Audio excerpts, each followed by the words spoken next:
We were the elite, trained to hunt terrorists in the world's most dangerous war zones. But nothing prepared us for what we found that day in Darak. This wasn't warfare, it was something much darker. And we were part of it before we even realized. Back in the late 90s, I was just an 18-year-old farm kid from a little town in northern Alberta called Fairview. I wasn't keen on a life driving logging trucks or shoveling grain, so I did what a lot of aimless young guys do: I joined the army. Enlistment wasn't impossible, but it wasn't exactly easy either. I walked into a recruitment center in Calgary, passed their fitness tests, gave them the usual spiel about wanting to serve my country, when really, I just wanted out. 2 years later, I was a private with the Royal Western Rangers, stationed out of Saskatoon. It was early fall, and I was tucking into a late breakfast after morning PT when someone shouted to crank the volume on the mess hall TV. On screen, smoke billowed from one of the twin towers. Then we watched in horror as the second plane hit. The mess fell into stunned silence, forks suspended midair. We all knew, even before the briefing, that life was about to change. War was coming, and it wasn't going to be peacekeeping with blue helmets and supply trucks. It was going to be violent, fast, and personal. By 2002, I had my sights on Shadow Unit 12, our version of Tier 1. Real covert ops, not just patrols. Selection was brutal. A month in the freezing backwoods outside Thunder Bay. No sleep, endless ruck marches, psychological tests that made you question your own sanity. Guys tougher than me broke. I nearly did, too. But I stuck it out, passed, and after another year of advanced training in urban warfare, explosives, halo jumping, I earned the patch. My first deployment to Zoran Province, Afghanistan came in 2003. We landed in a dusty, sweltering airfield surrounded by mountains that looked older than time. Our base, Camp Orion, was a maze of sandbags, HESCO barriers, and the constant buzz of diesel generators. Heat hit 40 degrees easy, and the dust. It got into your lungs, your rifle, and every crack of your body. Afghanistan was a land of paradoxes. Majestic and scarred. Locals were proud, cautious, and fiercely loyal to their clans. Some welcomed us with flatbread and tea. Others watched us with the kind of eyes that made you check your six. Shadow Unit 12 wasn't there to make friends. Our job was direct action, raids, captures, eliminations.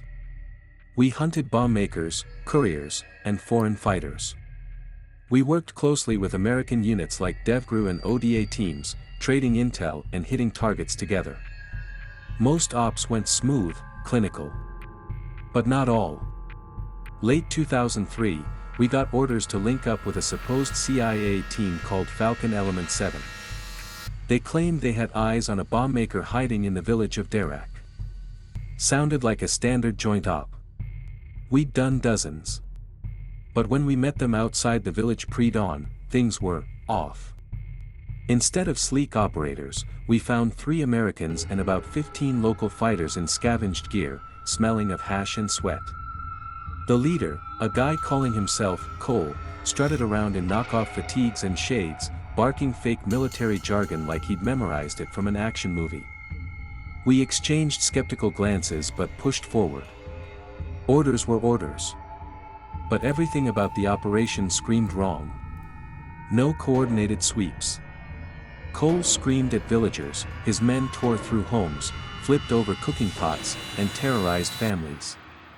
We'd been trained to de-escalate. These guys were doing the opposite. Then it got worse. Cole's men started dragging people into the streets. I heard screams from a house 2 doors down. I ran over and found 2 Americans beating a shopkeeper, accusing him of being Al-Qaeda. He didn't even understand English. Cole egged them on, grinning like a game show host. I pulled my sergeant aside. "This is a damn circus," I said. He nodded, jaw clenched tight. We were guests in their op, but our conscience was screaming. We kept moving, hoping it would wrap up quickly. It didn't.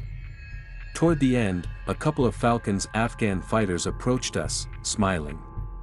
One unwrapped a rag bundle. Inside were severed fingers, dried and blackened. "Enemy," one said. I felt bile rise in my throat. Cole chuckled. "Their war, not ours," he said. "Back at Orion, my sergeant lost it. He reported everything up the chain. But when command tried to verify Falcon Element 7, no one had ever heard of them. Not CIA, not DIA, not JSOC. It was like they didn't exist." Over the next few months, we heard whispers. Rumors about Cole running rogue ops, torturing detainees, trading fake intel for cash. Then, in summer 2004, Afghan National Police raided a house in Kabul. It was Cole's.